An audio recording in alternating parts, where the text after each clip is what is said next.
नमस्कार, मी पंजाब डक. राज्यामध्ये मात्र मी पहिल्यापासूनच म्हटलो होतं 7 ते 14 मध्ये राज्यात मान्सूनचा पाऊस येणार आहे. तर केरळात देखील मान्सून सक्रिय झाला आणि पुढे प्रवासाकडे निघालेला आहे. त्याच्यानंतर आता ते महाराष्ट्राकडे येणार आहे. मात्र 7 तारखेपासून काही भागात 7 ला सुरुवात होईल, दक्षिण महाराष्ट्राकडे पुन्हा 8 ला पुढे सरकल, 9 ला पुन्हा आणखी पुढे सरकल, असं सरकत पुढे सरकणार आहे. म्हणून हा अंदाज सर्व मग 14 पर्यंत महाराष्ट्राच्या बऱ्याच भागामध्ये मान्सून दाखल होईल, म्हणून हा अंदाज लक्षात यायचा. म्हणजे सांगायचं झालं तर 7 तारखेपासून ते 14 तारखेपर्यंत राज्यात बऱ्याच भागामध्ये मान्सून व्यापलेला दिसेल, म्हणून हे देखील लक्षात यायचं. पण राज्यात काय झालं की बराच प्रसार माध्यमातून म्हणतात की यावर्षी दुष्काळ पडणार आहे. तर तुम्हाला सांगतो, दुष्काळ वगैरे काही पडणार नाही. पाऊस थोडाफार कमी राहील, पिकं चांगले येतील. आता परतीचा पाऊस धुमाकूळ घालणार आहे, त्याच्यामुळे दोन्ही पिकं येणार आहे, रब्बी येणार आहे आणि खरीप पण येणार आहे. त्याच्यामुळे ही शेतकऱ्यासाठी सर्वप्रथम आनंदाची बातमी. पण काय झालं, बऱ्याच प्रसार माध्यमातून म्हणतात की दुष्काळच पडणार आहे.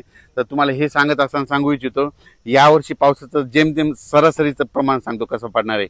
जूनमध्ये थोडाफार कमी पडेल, पेरण्या होतील, म्हणजे पेरण्या 2 टप्प्यात होतील. एक होतील 7 ते 14 मध्ये होतील आणि नंतर काय होईल 20 ते 30च्या दरम्यान एक पेरणीचा टप्पा राहील. आणि त्याच्यामधून जर काही शेतकरी कोणाची वापसा नसली उरली तर मग 10 जुलै ते 15 जुलैमध्ये तिसरा टप्पा राहील. म्हणजे असे 3 टप्पे पेरणीचे राहणार. पहिल्यापासूनच मी सांगतो, म्हणजे 7 ते 14 मध्ये ज्यांच्याकडे ईदभर ओल गेली तर ते पेरणी करते, आणि त्याच्यानंतर 20 ते 30 मध्ये जिथं पाऊस पडला त्यांच्याकडे ईदभर ओली की ते पेरणी करते. आणि त्याच्यातून जर काही पाऊस नसला, ट्रॅक्टर नाही भेटलं, डिझेल नाही भेटलं, त्याच्यामुळे जर उरल्या तर 10 जुलै ते 15 म्हणजे असे 3 टप्पे पेरणीचे होते. पण